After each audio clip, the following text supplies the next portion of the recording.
I am the Secretary General of the UCOTD. Today we have a very powerful topic. It's talking about the humanitarian reality and refugees' realities in our age.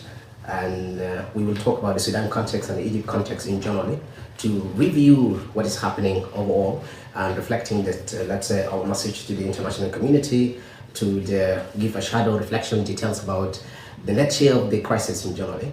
And so this is the Dr. Roberto. He's the director, I think, of the Abord, so he can introduce himself and then we can go or indulge ourselves in the subject. I think it's very interesting. Thank you, and I am pleased to talk with you today. A wonderful initiative. I am Roberto J. Marin. I am from Colombia. I am currently the director of Abord. We work with Sudanese for Sudanese. We are here in Cairo attending mainly mental health, fostering resilience. Probably in this talk I will give more details some of our activities, but this is what we are doing here in Cairo. Okay, that's very excellent. It's the overall is that the Upward I had more connections with Dr. Roberto. I have seen a lot of what they do in the organization in general. We generally at the UCOTD, but we need to go on the topic.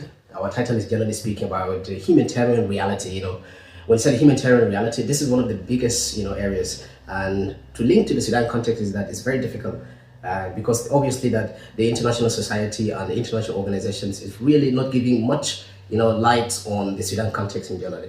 There are a lot of people are suffering, not only in but also people who are in the neighboring countries as well.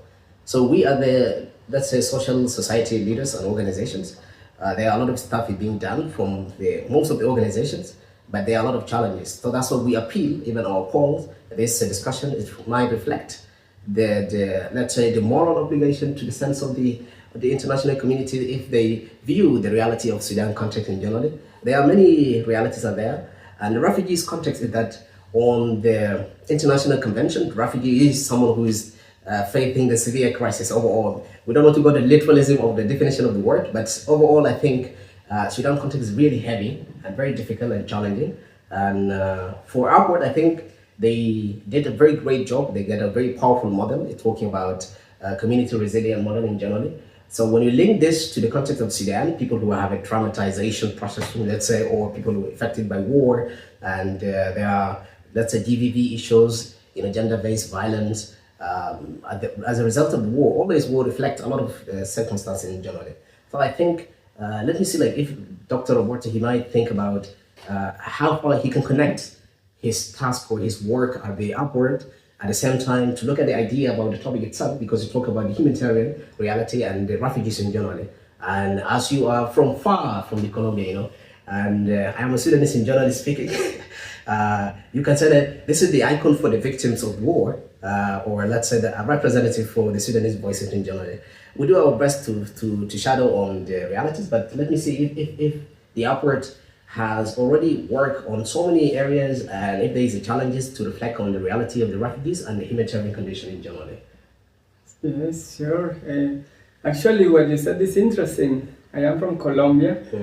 Somebody can say, what is somebody? Well, a person from Colombia talking about refugees in Cairo, for example, or why is he interested in the well-being of Sudanese, things like that. I think when we talk about humanitarian activities, humanitarian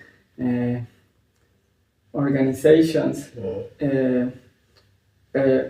it comes to something so basic in values, moral, what is the interest of others, to love, to serve, to really, to put aside selfishness. I think it starts with that because I am from Colombia. I was living in Ireland. I was working. I am a civil engineer. I am a doctor on environmental engineering. So what does it have to do with mental health, with resilience? It can be said. But I think that any human being, any person can play a role in, serving, being worried about the needs of others. What do you think? I think you reflect a very deep and powerful idea about the humanitarian reflections. You have become the icon figure of someone from far, from far, even from another continent, in generally speaking, and reflecting the sense of the humanitarian duty and the humanitarian reason, the cause for coming and contribute for the Sudanese society or Sudanese people in general and the refugees in Cairo.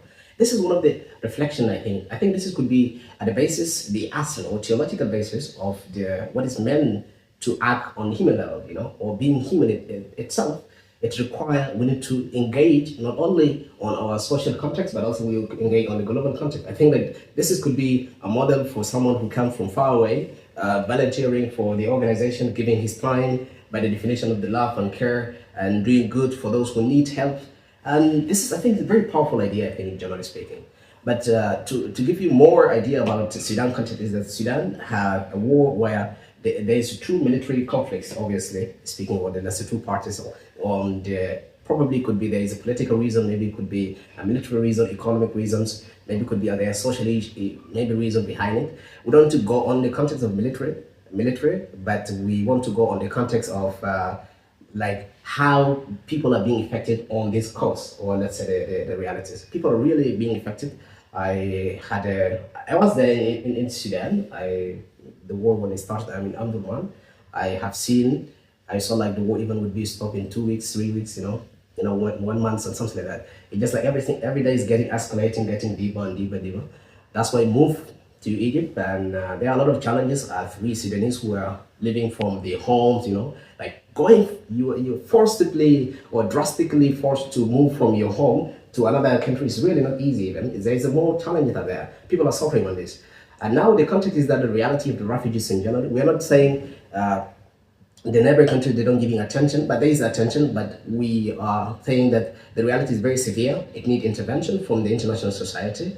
It needs intervention not only from the local civil society organization, but also on the global context in generally speaking. So appealing the message, because obviously the world's bleak on so many conflicts. There is the war not only in the Sudan context, but Sudan context is more severe there. There are around, let's say, 28 million people, let's say, facing the starvation, And people in Darfur, generally, for example, the North Darfur, Al-Fashir, Zamzam, there are a lot of people that are being affected by this war. The people are being killed by the name of the tribalisms. People are being killed by, they are just a victim of war, in generally speaking. And coming back to the idea about